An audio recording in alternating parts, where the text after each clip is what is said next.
parts of the sentence are present. The verb in an English imperative is the best form of the verb. Without endings of any kind, less identical to end second person present tense form. Jadi itu artinya pada slide pertama definisi dari kalimat imperatif. Kalimat imperatif adalah jenis yang biasanya digunakan untuk memberi perintah.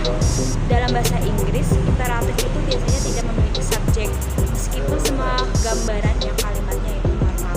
Dan biasanya kalimat imperatif itu ada tanda serunya. Jadi seperti tanda perintah yang menekankan suatu kalimat tersebut. Kind of imperative sentence. Macam-macam kalimat imperatif. Yang pertama, give, order, or command. Memberi atau menerima perintah. Di sini kalimat imperatif digunakan untuk memberi atau menerima perintah.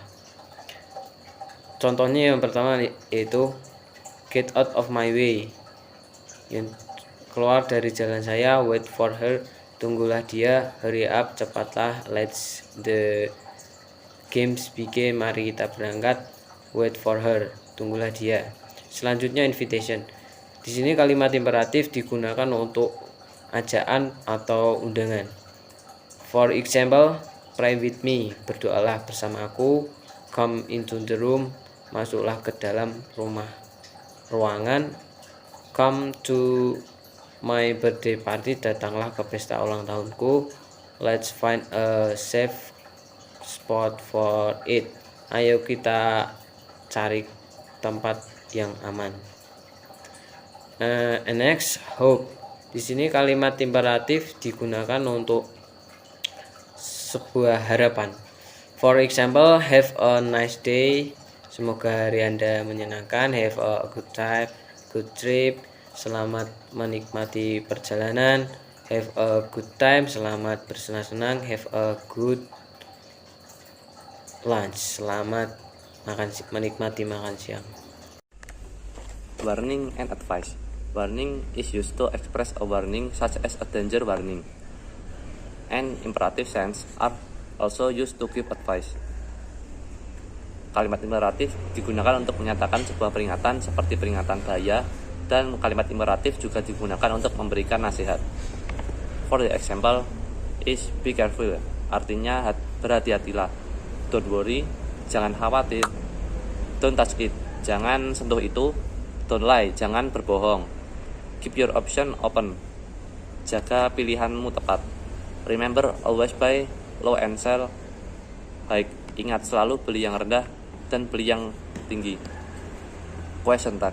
Question tag is a short question that is added at the end of statement to ask for information. Question tag merupakan sebuah pertanyaan pendek yang ditambahkan di akhir pertanyaan untuk menanyakan informasi. For the example is, shut the door will you? Maukah engkau menutup pintu? Sit down won't you? Tidak maukah engkau duduk? Help me with this bag. Could you? Bantu aku dengan tas-tas ini. Function. Imperative sense warning. Imperative sense can be also used to give a warning or prohibition such as a danger warning or an appeal. Kalimat imperatif juga dapat digunakan untuk memberikan peringatan atau larangan seperti peringatan bahaya atau himbauan. For the example is, don't bother me, jangan menyentuhku. Don't follow me again, jangan mengikuti aku lagi. Be careful of sharp tongue, hati-hati tikungan tajam. Say no to drug, katakan tidak pada narkoba. Imperative sentence advice atau kalimat imperatif nasihat atau saran.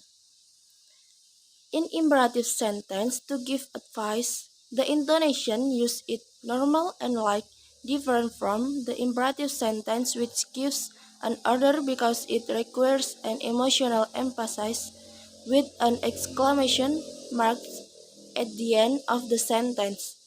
Jadi, pada kalimat imperatif nasihat atau saran, intonasi yang digunakan biasa-biasa saja dan ringan. Berbeda dengan kalimat imperatif yang memberi perintah karena memerlukan penekanan emosional dengan tanda seru di akhir kalimat. Contohnya, you must study hard if you want to be a successful person. Kamu harus rajin belajar jika ingin menjadi orang sukses. Contoh yang kedua, you have to eat 3 times a day. Kamu harus makan 3 kali sehari. Contoh yang ketiga, don't drink too much preservative drink. Jangan terlalu banyak minum minuman yang berpengawet. Number 3. Imperative sentence request. A common in imperative sentence if we add please in the common. It is not used as a common, but that imperative sentence are used to make polite requests. It means that a common change into polite request if put please into common. The difference between a common and request lies in the speaker tone of voice and the use of please. Please not only in the first sentence, but also in the end of the sentence. Kalimat imperatif permintaan merupakan sebuah perintah dalam kalimat imperatif. Jika kita menambahkan kata please ke dalam perintah itu, tidak digunakan sebagai perintah tetapi kalimat imperatif yang digunakan untuk membuat permintaan yang sopan. Artinya, suatu perintah berubah menjadi permintaan yang sopan apabila please dimasukkan ke dalam perintah.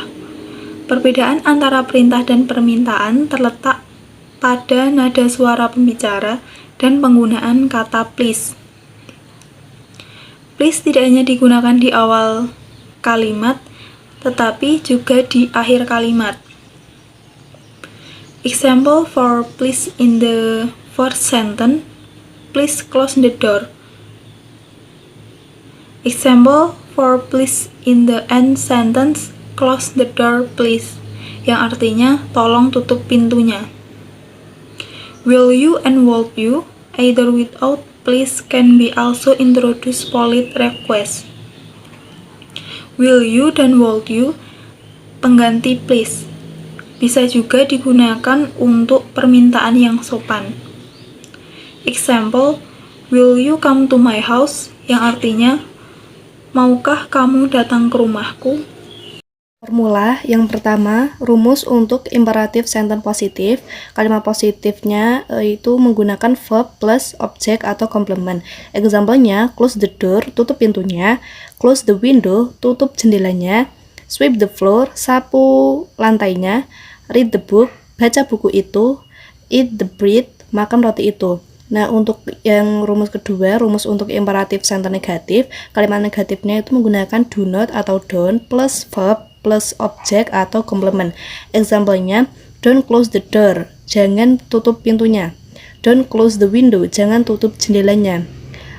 Lalu, don't sweep the floor, jangan sapu lantainya. Dan yang terakhir, don't read the book, jangan baca buku itu. Untuk example with a text, planting silage. Planting is a nice activity in our spare time. The following is guided information on how to plant a chili plant easily. Here are the steps. Yang pertama, firstly, dry a handful seeding under the sunlight. Number 2, secondly, put the seeding on the soil. It should be in open area. Number 3, next wet it.